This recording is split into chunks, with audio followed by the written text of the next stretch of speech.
You have exactly 3 seconds to like and subscribe to the channel. Otherwise, I'll appear in your dreams tonight.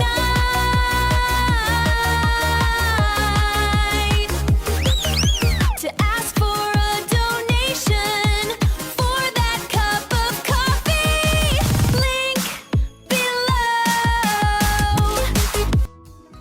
In the 1960s, when it first declared independence, South Korea was one of the poorest countries in the world. According to World Bank's Adobe data, South Korea's GDP in 1960 was a mere 3 trillion. Imagine a poor country in Africa, the Democratic Republic of Congo, with a GDP of 359 at that time.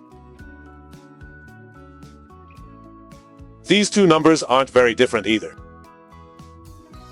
However, in just over 2 decades, by 1985, South Korea's GDP had surged to 100 billion. 21 years later, it surpassed the 1 trillion mark, and they reached billion, leaving poorer countries behind during that period. It's hard to imagine how South Korea could rise so powerfully from the ashes of war. But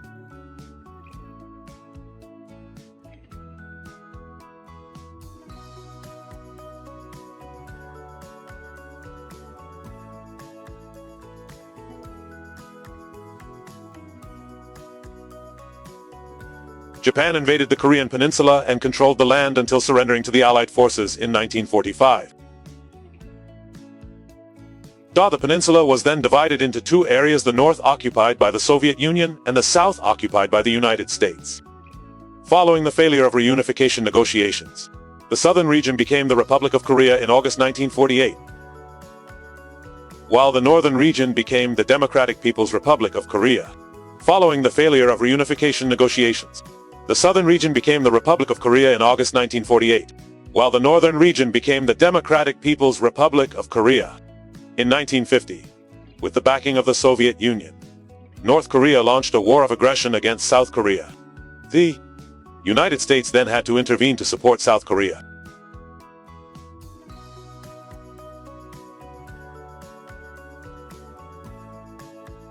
The war between North and South Vietnam plunged the peninsula into continued brutal internecine conflict. 3 years later, the war ended, but the South Korean economy was already devastated. In 1961, South Korea's GDP per capita was only 94. This figure is even lower than some African countries. Most, whether in rural or urban areas, struggle to make ends meet. During the lean months between winter and spring, many people even go hungry, relying on mixed grains or food aid from abroad. But at that time, it was mainly America. Droughts and cold weather, along with a lack of equipment and scientific and technological advancements, have prevented the development of South Korean agriculture, even though at that time they were a predominantly agricultural country. At the same in South Korea, inflation was rising. Rice prices have surged by 6%, while oil prices have increased by 23% in just 4 months. From December to April 1961, the number of unemployed people reached approximately 2, while the population of South Korea at that time was only about 26 million. That alone is enough to give you an idea of how dire the situation was in South Korea at that time. Perhaps it's not much different from Viet Nam after the war, a country that is poor and fraught with danger. No one dared to imagine that this country would survive, let alone become wealthy. Yet, to 2000, South Korea's GDP increased from 2.28.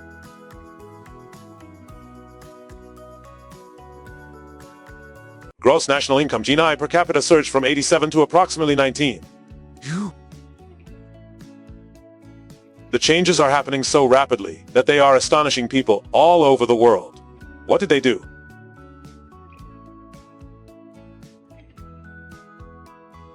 Even to this day, Koreans still mention this man as the reason for that resurgence. Park Chung-hee, a general and the 3rd president in South Korean history, a leading and most controversial reformer in Korean history, and one of the most celebrated Asian figures of the 20th century. What did Park Chung-hee do during his 4 terms in office from 1963 to 1979? In 1963, Park Chung-hee became president of South Korea. He once told thousands of students at Seoul National University, all Koreans must tighten their belts for 5 years. They must grit their teeth and work hard if they want to survive. How can we create a leading economy in East Asia within 10 years, and after 20 years, become a world economic powerhouse? We will make the world admire us. Today, some of you may disagree with me. But please understand that the nation is more important than personal gain. I do not want to deceive the people. I will resolutely implement an austerity policy. I will arrest anyone who steals public funds, even just $1. I am willing to die for the ideals I have set forth. With that declaration, Park began to clean society. Upon assuming power, he simultaneously launched 3 fronts fighting corruption, developing the economy through a centralized model, and cracking down on the wealthy. One of the first things he did was execute 24 officials and businessmen for corruption, cleaning up the administrative apparatus. Many wealthy merchants were arrested there, but most were later released after they pledged to establish companies that would serve the centrally planned economy that Park and his team of advisors had already devised. At that time, Park Chung-hee believed that South Korea first needed to develop a strong economy before it could achieve democracy. He used a secret police system to monitor and suppress any attempts against him. Any individual who speaks out or acts against the government is met with severe punishment, arrest, and repression.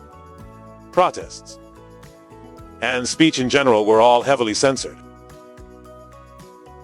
To date, no politician has been able to wield such absolute authority over the country, or instill such fear in an entire generation of South Koreans as Park Chung-hee. With limited resources at the time, human capital was the most valuable asset South Korea possessed. Park Chung-hee strengthened the development of education at all levels. Funding and aid resources are being poured into education. However, before going abroad to study, international students must commit to not staying overseas but to return to their home country to serve the country, whether they want to or not. Those who have finished their studies but do not return to their home country will face severe penalties for their families. Park Chung-hee also dismantled all traditional practices to rapidly achieve modernization. The New Rural Development Movement, known as Saemalandong, destroyed many cultural heritage sites. Anything traditional is considered old-fashioned, backward, and quickly discarded. At this time, South Korea began its industrialization process. Foreign companies wishing to invest in the South Korean market were then required to transfer and share technology to a certain extent with domestic businesses. In 1963, they focused on building large economic conglomerates, also known as chaebol, and these corporations are encouraged, and sometimes coerced, too. The purpose is to earn foreign currency. Companies like Hyundai, Samsung, and LG are forced to be globally competitive. From the late 1960s onward, Koreans spoke of the octopus, nature of the chaebols, as they began extending their tentacles into all sectors of the economy. Some successful chaebols, such as LG and Samsung, have followed the model of Japanese conglomerates. They all later became powerful, world-renowned multinational companies and corporations. This served as a catalyst, helping the South Korean economy and industry to prosper more than ever before. Simultaneously, Park Chung-hee demanded that the entire society tighten its belt. Each citizen must fast for 1 meal a week, refrain from smoking foreign cigarettes, and avoid drinking coffee. By the late 1970s, South Koreans continued to use black and white televisions, despite the mass production of color televisions for export. Luxury products such as cosmetics, fashion clothing, and high-end cars are subject to maximum import restrictions to prevent capital from flowing out of the country. The South Korea's total export value increased from 32 million in 1960 to 10 billion in 1977.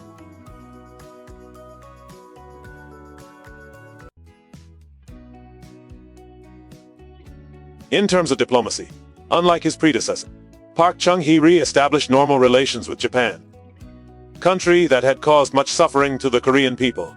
This move has met with strong opposition from many South Koreans, but he didn't care. What he needed to do was pave the way for trade development. This move has met with strong opposition from many South Koreans, but he didn't care. What he needed to do was pave the way for trade development. According to various estimates, South Korea has received approximately 800 million in concessional loans from Japan, as well as attracting many experts and purchasing technologies from this market. For 1999, approximately 60% of South Korea's foreign technology was supplied by Japan. Cheap domestic labor at the time, combined with Japanese capital and technology, strongly propelled South Korea's industrialization process. Japan subsequently became South Korea's second largest foreign investor, after the United States. Speaking of the United States, it is the country that has been the biggest supporter of South Korea's development. During their time as allies, Koreans learned a great deal from the Americans. The military trained South Korean officers, teaching them goal setting, leadership, planning, and organizational skills, basic management principles. Korean engineers have been trained in repairing machinery and building infrastructure. Businesses that worked for the U.S. military provided training in accounting, bookkeeping, and invoicing. One of South Korea's most famous companies, Hyundai, started by repairing vehicles for the U.S. South Korea has also wisely joined the global trade bloc led by the United States. Leveraging this extensive trade network has contributed to creating significant opportunities for them. Park Chung-hee was also not afraid of lucrative contracts with the U.S. In exchange for sending troops to the Viet Nam War, he sent over 1,000 troops to South Vietnam to fight alongside the American army. This was intended to help combat the spread of communism. But behind the scenes it was a way to obtain aid from the U.S. government. In the decades before the 1990s, Koreans were not allowed to travel abroad. The American soldiers stationed here served as the primary communication channel. American soldiers brought American culture, primarily music and fashion, to South Korea. And then the South Korean government soon realized the enormous profits that this entertainment industry could generate, and invested in it. Korean films are popular across 5 continents, and have brought Korean culture and products to the world. And of course, in order for the trade economy to develop, one of Park Chung-hee's wisest policies was to build expressways. The Seoul-Busan Expressway is seen as a symbol of Park's unwavering commitment to reform. Before the groundbreaking ceremony in 1968, the opposition party argued that South Korea has no experience or equipment to do this, and that Park will drain the treasury on this road. The World Bank advised Mr. Park not. The International Bank for Reconstruction and Development refused to grant the loan, and the parliament voted against it, arguing that Park would push South Korea to the brink of bankruptcy. However, Park Chung-hee ignored it all. He and his colleagues were inspired by the highway systems in Germany and the United States, witnessing how these systems boosted the economy. On 1960, construction on the Seoul-Busan Expressway was still insisted on beginning.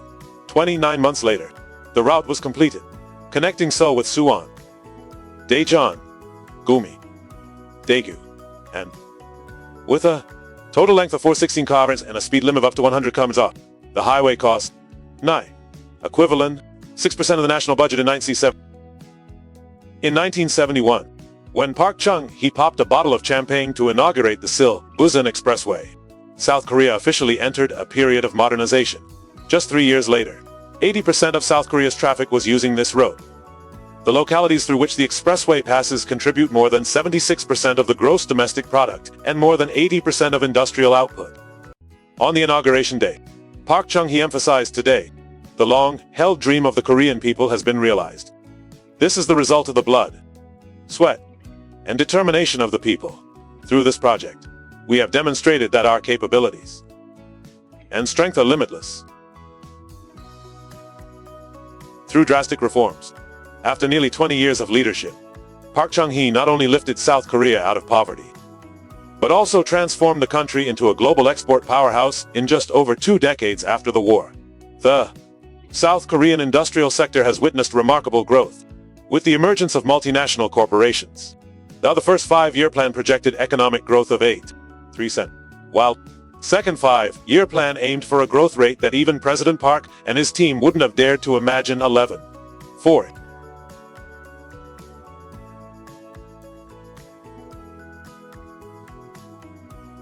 However, 1970, President Park Chung-hee was unexpectedly assassinated. The country's steady growth suddenly came to a halt, followed by a period of continuous political turmoil.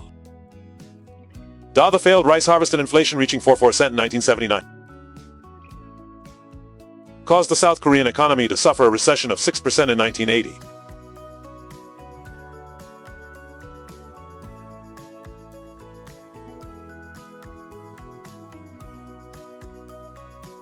From 1986, South Korea's GDP growth peaked at 12% per year.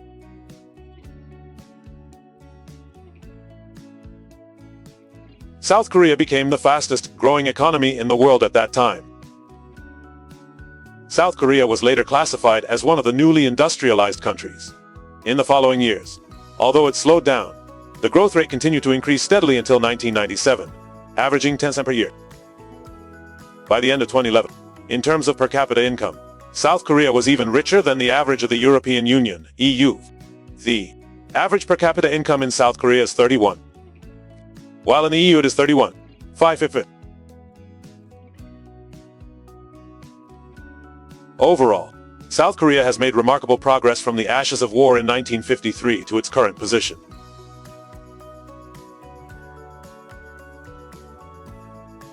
Of course, not everything about South Korea is rosy. Once the South Korean economy had become sufficiently strong, the Seoul government began to loosen controls and allow the market to compete freely. However, by this point, the chaebols had captured too large a market share and exerted too heavy an influence on South Korea's economy and society. According to CO Score data from 2017, the 10 largest chaebol conglomerates in South Korea contributed 44% of the country's GDP. Many small businesses and startups struggle to compete. The overly close ties between the economy and these chaebols have also made South Korea heavily dependent on them. When giants like Samsung and Hyundai slow down their growth, the national economy also looks gloomy. Restrictions on marriage and childbirth are causing South Korea's population structure to age rapidly. Some estimates even suggest that South Korea could face extinction by the year 2750 if this declining birth rate does not improve. Once again, South Korea is facing both economic and social challenges. But given what they've been through, Koreans will eventually be okay.